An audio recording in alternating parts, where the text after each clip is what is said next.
So I just had surgery on my stomach and intestines almost 2 weeks ago. Because of the surgery, I have to adhere to a very strict diet until I'm fully healed.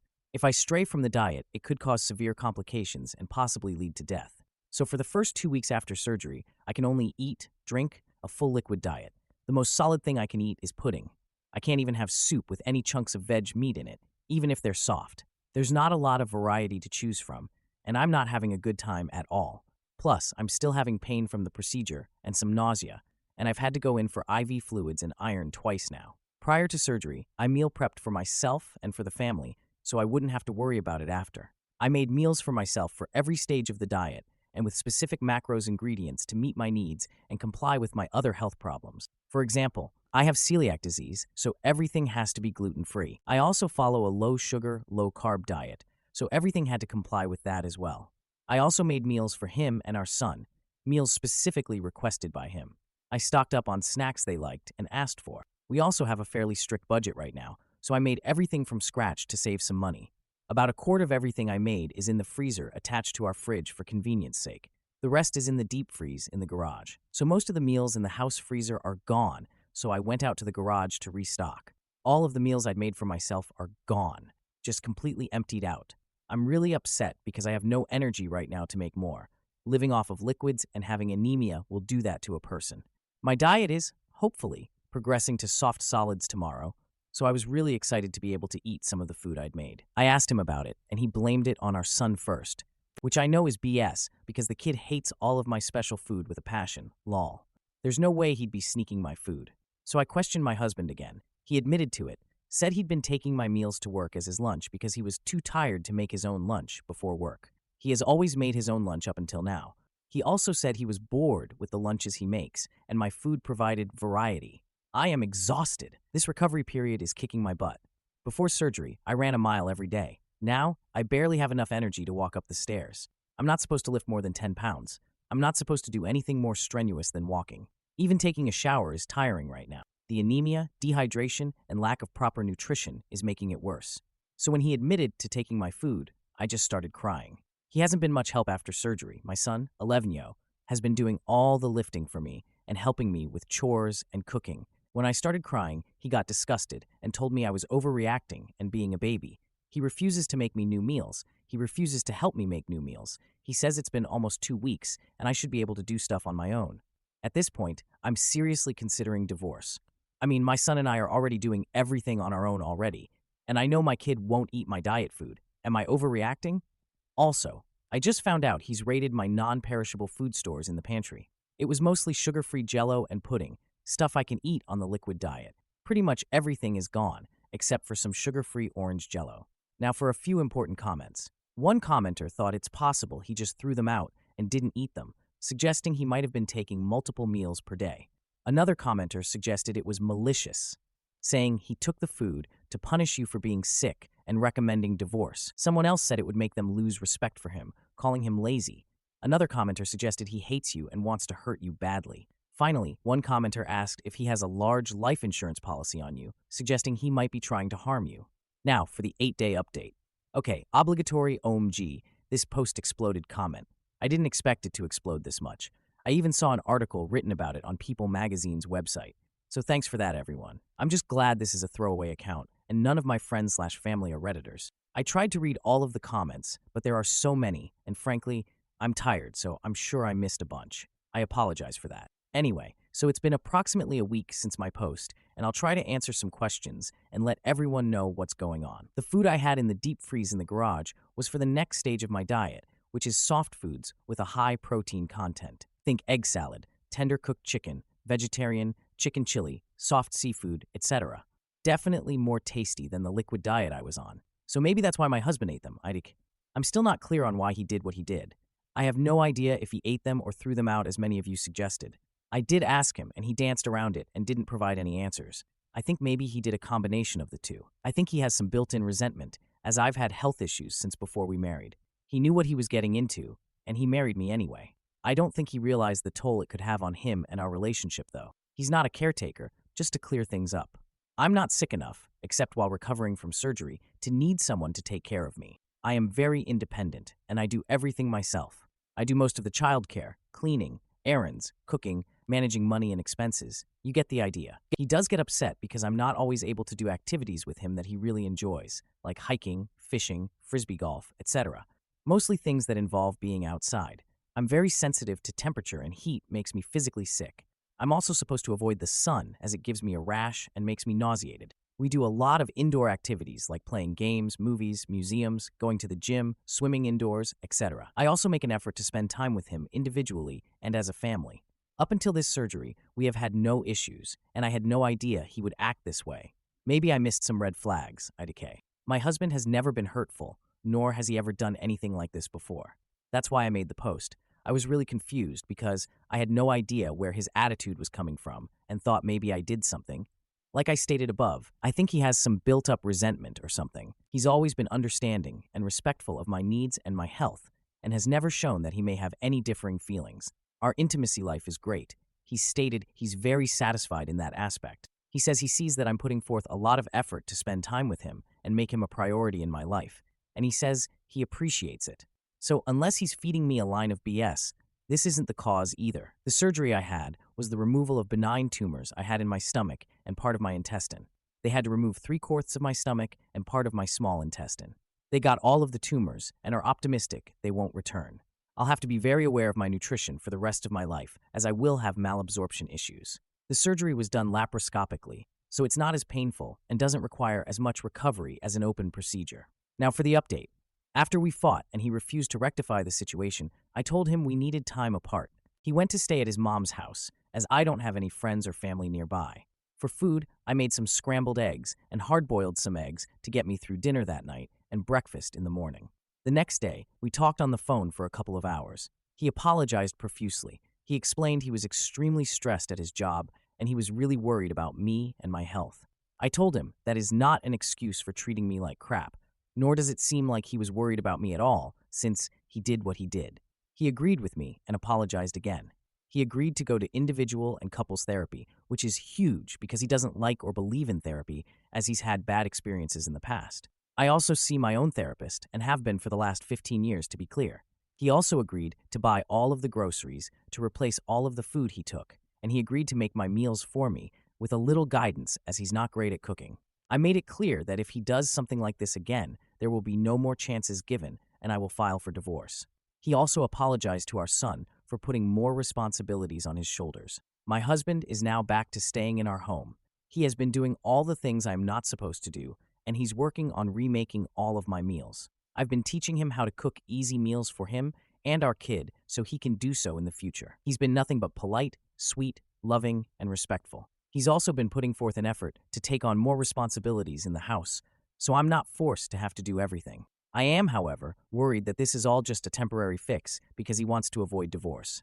I'm keeping an eye out for red flags. I'm not willing to put up with poor treatment. I'm just waiting for him to get comfortable and revert back to old habits. So we will see what happens. Only time will tell. To be clear, he's never treated me badly in the past, which is the main reason I decided to give him a second chance. I'm really hoping it's an aberration. As for his stress at work, his place of employment is severely understaffed at the moment. He's been going to work early and staying late to help them with this issue. He's tired and cranky, which is understandable, adding my recent surgery on top of things, and he just couldn't handle it. He knew my surgery would be complicated, and he says he's afraid I'd die or end up with complications. This is understandable as well. I'd feel the same if roles were reversed.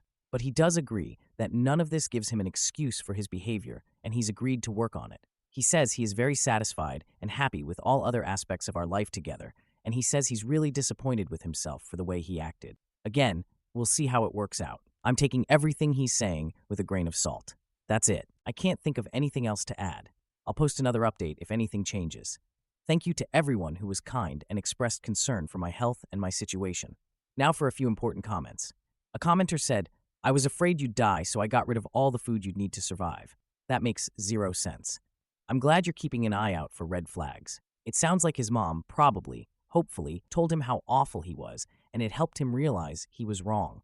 But all the stress in the world doesn't excuse him actively sabotaging your recovery. Another commenter added, "I'm still not sure how being stressed at work equals starving his sick wife, being disgusted by her crying, blaming an 11-year-old and making them pick up the slack, completely disregarding medical advice, and expecting you to be up doing things rather than him. Like, how can you look him in the eye? That's just awful. Why do you need a second chance to see how much he doesn't value you? And another commenter said, please allow me to speak for all of Reddit when I say we hate your husband and you'd best leave at the first red flag because you deserve better. Good luck. Am I the idiot for blocking my ex-wife's flying monkey and threatening legal action after she woke me up at 7 a.m. on a Sunday? Here's the script. I am officially single now, as my divorce ended a couple of weeks ago. My ex-wife did try to drag things out a little, and she annoyed me with the help of a last-minute flying monkey, which failed miserably. In fact, I'd say my ex seems pretty broken now. Aside from the fact her mother was not only quite a financial and emotional drain for her when she was still alive, my ex was also heavily dependent on needing her love and validation, in part because her father walked out on them both. Of course, giving filial piety to a narcissist is exactly what they want. So my ex made some bad choices. After her mother died, she tried to put me through hell all over again, but it ended up rebounding on her repeatedly. To basically give everything on that flying monkey in one paragraph, she contacted me in mid-August and woke me up at 7 a.m. on a Sunday morning. I answered the phone by reflex, and this FM was quite the diva, if that's an apt description. This final woman went off on me in a similar way to how my mother did when my ex went crying to her and basically tried to start an argument with me. She asked if I was my name first, and then let out an MM when I answered. Then she started accusing me and followed that up by saying I need Jesus. I was too tired to give a damn and just hung up and blocked the number. Still ruined my Sunday though. The FM tried to get at me on social media next. That was her big mistake. Her account had her name and face on it, which I screenshotted. I told her I'd file a case for harassment against me if she didn't leave me alone. She promptly shut up and blocked me. I then contacted my ex through text and told her I don't give a damn what new friends she makes. If she keeps trying to defame me by telling lies about me to people, I'll sue her. I already had the evidence I needed. She surprisingly admitted fault, told me it would not happen again, and that was the end of that. Back to my divorce. A few months ago, a commenter gave me a bit of a fright that the timing of the police when my mother and ex showed up at my door was a little too convenient, and that they might have called them in advance so they'd show up just as I was going off on them. But I had CCTV proving my innocence and that they had provoked me. Well, just in case, I had my lawyer do some digging, and there was thankfully no foul play. So I guess it really was just a neighbor who called the cops. But I still don't know who. That said, if it had been my ex or mother who called, we could have had my lawyer use it as ammo for a false police report. But it didn't matter in the end. My lawyer and I had a nice load of evidence to use in divorce court. Even the last-minute flying monkey was added to the pile. I have still been going to therapy, and I've been told that while my past with my mother, ex-wife, and mother-in-law was messed up, I did well, despite the circumstances. But I'm having lingering trust issues towards women I just meet that is going to take time to get better. I'm just fine around female friends and other women I've known for a while. But any new woman I talk to, or even feel attracted to, I also instinctively avoid.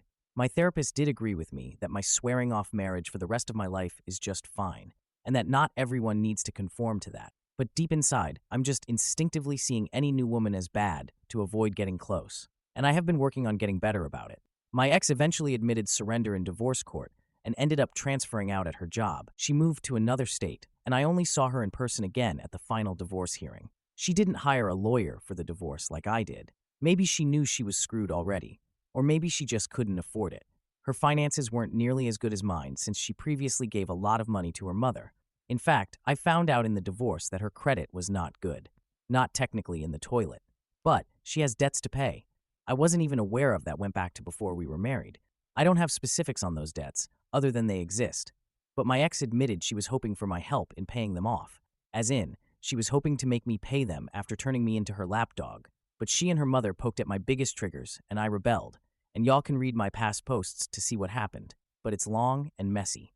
Either way, she basically gave me and the court even more confirmation she was only married to me for financial security. My ex mostly avoided insulting me during the divorce hearings, much less look at me. She tried to act overly scared of me at first, and still claimed her mother was dead because of me. I owned up to reporting mother-in-law's hoarder house, but I could have never imagined she'd have a heart attack. Also, the house was unlivable and a danger to mother-in-law and the people around it. The judge was appalled by all the information on its condition, which my ex was unable to deny. The judge also saw right through all my ex's manipulation tactics after seeing the stack of information I had on her and her mother. Once called out, she stopped crying, stood up straight, and just looked defeated. But among the stupid tactics she tried was talking about my bike. I think at that point she was just doing it to drag things out. She told the judge that she just hated bicycles, and as her, now former, husband, I should have supported her by not owning a bike, let alone keeping one so old and beat up in the house. She described my old bike as a rusty thing she threw out because it annoyed her to look at it. Then she looked at me and said that going to the gym should have been enough for me. The judge looked at her like she was an idiot and told her that the bike was completely irrelevant, and then we moved on from the subject. And then, right as the divorce ended, my ex cornered me in the lobby and had to make the bike her final idiotic dig at me by telling me she hoped I enjoyed riding my bike because I obviously enjoyed riding it more than a beautiful woman like her. I told her there were so many things I could say to her in the moment, but I was just done. So, I said to stop acting like a child, it was over, and to just leave me alone so we could get on with our lives. She stomped out the door. That was the last time I saw her in person. We didn't have any real shared assets. The house we used to live in together was rented. We both own our vehicles outright under our own names. We didn't have kids, and we both make about the same amount of money. But I still had the advantage with the recordings, CCTV, bank records, screenshots from social media, texts, the situation of her getting my mother involved, the FM, and other things I've spoken about in these posts. My ex didn't deny anything presented after seeing all the evidence. So in the end, she just talked about random things before finally agreeing to an amicable clean split divorce. No alimony, and we just went our separate ways. Someone here also advised me to petition for my ex to change back to her maiden name, which I did. She agreed to it, with no issue. For whatever reason, she called me, and we spoke one last time over the phone just last week. She admitted that while she still hates my guts with a passion, she finally realized what her toxic mother had done to her. Not sure how well I believe that, but it doesn't matter anymore now. She said she'd made new friends after moving, and for once was only having to support herself and no one else. I wished her well, and that was that. So at least we didn't end on a bad note. Not really a good one either, just very neutral. I'm a free man now, and I hope that my next partner that I possibly may have in time won't be like my ex. Now for some comments. Crazy Martin said, "What does she have against bikes? Did her dad leave them to be with his bike family or something? Jokes aside, glad it's over and you are a free man." Then My Keys Were Stolen replied, "I'm not quite sure. She never liked to elaborate, and her story would change at times when I asked. But knowing her, it possibly did boil down to daddy issues. Or it was just a hill she made to die on trying to control my life. Her mother rode an electric bicycle, and she never once complained about that." Crazy Martin then asked, "Was the electric bike new or newer than your old bike? She may have hated your bike because it may have been old and didn't like being near it, as it may have given off a 'we aren't rich' vibe to her or something. Can't think of any other reason other than this and my joke theory." Cultured Gentleman 921 commented, "Was your wife, now ex, very attractive? Because I'm getting major trailer trash vibes from her." My Keys Were Stolen responded, "Sadly, yes, she was quite attractive, but I lost any attraction to her long ago. Beautiful on the outside, ugly on the inside." Finally, Desert Boots said, "This is a good ending to a bad situation. Congratulations on making it through transition on an even keel. Your saga is worthy. Am I the idiot for refusing to let my ex-wife move back in after she left me for a younger man? I am a 45-year-old man, divorced with one daughter, Lily, 18. My ex-wife, Thelma, also 45 years old, and I split 2 years ago after 20 years of marriage. I will admit that I am not, nor will I ever be perfect. I do like to think I was a good husband and am a good father. While married, I did my best, trying to keep up with the majority of the housework, 60-40 split on that, with me doing the most while working 40 to 50 hours per week. I tried to be attentive and caring, never forgetting anniversaries, birthdays, and so on. I did let my body go a bit as the years went by, and I admit that I am not the most exciting guy in the world. Still, I listened to my wife and did what I thought she needed to keep our marriage happy. Thelma seemed happy with me and bragged to her friends, saying I was a good husband. I suppose that was a lie, as Thelma decided she wanted to get railed by some 30-year-old guy she met at her job. When I caught Thelma, I did not try a pick-me dance, suggesting therapy, or any of that. I opted to divorce, pressing a cordial termination of our marriage. For the sake of our daughter, I remained civil and calm. Thelma was angry that I did not fight to save the marriage, but agreed to a peaceful split. The divorce was quick, and Thelma left with 75% of our savings in her car. I kept our house, my old truck, 25% of our savings, and assumed all debt. Custody was 50-50. Our daughter decided to stay with me. With her mother getting visitation, Lily, while still underage, was free to visit her mother whenever. I am very proud of my girl, and know she can make good informed decisions on her own. Thelma moved into an apartment with her affair partner, Larry. That was about 2 years ago. Since then, I have lost the extra weight I put on, 30 pounds, and have dated some, nothing serious, as I have no desire to ever marry again. Once bitten, twice shy and all that. That brings us to this week. Last night, I got a call from Lily that Thelma was in the emergency room a couple of days ago. From what I've been told, after our divorce, Larry began to show his true nature, starting with verbal and emotional abuse. Several weeks ago, it turned physical. Tuesday, Larry went further than slaps, seriously hurting Thelma. Without going into details of her injuries, it was enough for the ER to keep Thelma overnight and for charges to be pressed on Larry, even if Thelma didn't ask. Thelma has nowhere to go, and her funds are all but gone due to her spending since our divorce. The apartment she was in Larry's name, so she cannot go back there. She is currently staying in a cheap hotel room, but will have to leave in the next couple of days due to lack of money. Her father passed 6 years ago, and her mother is in an assisted living home. Her sister lives 600 miles away, and Thelma cannot move due to her job. She has no close friends that can take her in. Our daughter lives in a dorm, so Lily cannot let Thelma stay there. Unless she can find someone willing to take her in soon, Thelma will be homeless or in a shelter. Lily called me to ask if I would be willing to let Thelma stay with me until Thelma is able to find an apartment or somewhere to go. I am, literally, the last hope Thelma has. Now to my problem. Should I open my home to let Thelma back in? I am not so cold-hearted as to enjoy Thelma's situation.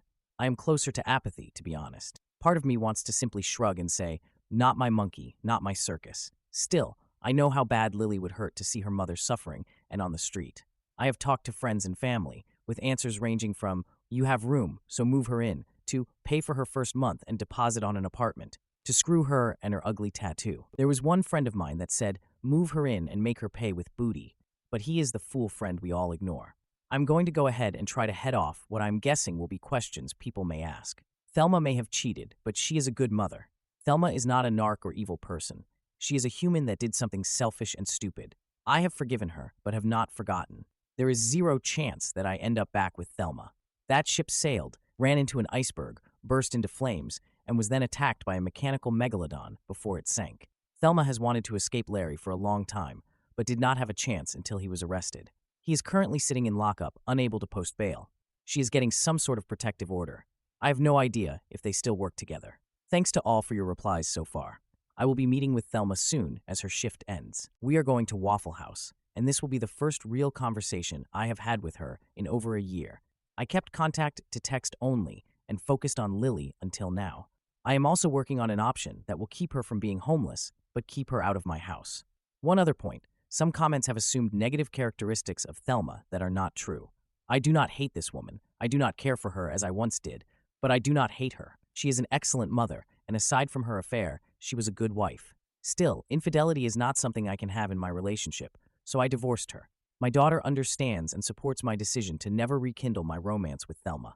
My sole goal is my daughter's well-being, and for that, nothing is off the table. Now for a few comments. A commenter suggested, if you let her live with you, it should be as a tenant and nothing more. She should pay something for rent, even if it's only $10 a month, and you should have a signed lease agreement. That way, if you need to, it might be easier to evict her. Another commenter shared, dude, I made this mistake with my ex. I did it for my kid, but it was miserable until she finally moved out 8 months later. Only do this as a last resort. Then I replied, yeah, this is the last resort. Kind of a break glass in case of fire situation. Thankfully, I may have an option I didn't think of until I talked to my uncle an hour ago. Now for the 2-week update. Years ago, my father bought a house for his younger brother, who has dealt with mental and physical issues his entire life. My father, in his later years, added my name to the deed to help ensure someone could keep a roof over my uncle's head. Now that my uncle is getting older and has retired, he wants to move in with his sister and live in a basement apartment at her house that will be perfect for him. The initial plan was for us to sell the house and give half the sale price to my uncle. Plans change. I bought out my uncle's half of the property, removing him from the deed, and added Lily, my daughter, as an owner. Thelma signed a rental agreement and has moved in, paying a small amount of rent. This takes care of Thelma's living situation, keeps her out of my house, and sets up Lily for the future with a place of her own. Lily is extremely happy with this setup, knowing her mom is safe and has a place to live. The rent is low, but it covers insurance and other upkeep. Thelma is using her employer's assistance program for therapy visits to deal with mental health issues after living with Larry. I'm sure she is over him and will not welcome him back into her life. Over the past 2 weeks, Thelma seems more thankful and less impulsive. More than anything, she seems focused on fixing her life. That leaves me. My kid is happy, and I've set her up for a good life. Yes, it cost money, but if it means working a few more years, so be it. In the end, it's worth it to give my daughter the best start I can. A few days ago, I was in a minor accident, leaving me a little banged up. Thelma came over to cook for me, and we talked for quite a while. We discussed where we are in our lives. She is still a beautiful woman inside and out. I know people are quick to condemn cheaters, but Thelma is not one of them. She is a good person who did something selfish and stupid. She has paid for it. Both Lily and I have forgiven her. Time to move on. I had a question about what happens if Thelma starts dating again. Well, so what? She is not my wife anymore. We are not in any sort of committed relationship. She is free to date or not as she desires. As for me and Thelma getting back together, the answer is no. I will never marry again. Anyone. For any reason. I am burned on the concept and will not bind myself to someone that way. I really don't think I want to be in a committed relationship either. No, I am not bitter.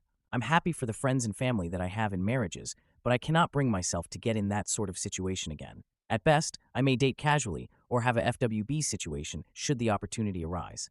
Otherwise, I am solo. Now for a few comments. Efficiency Forsaken 96 said, I'm very glad you were able to find a solution that worked for all parties involved.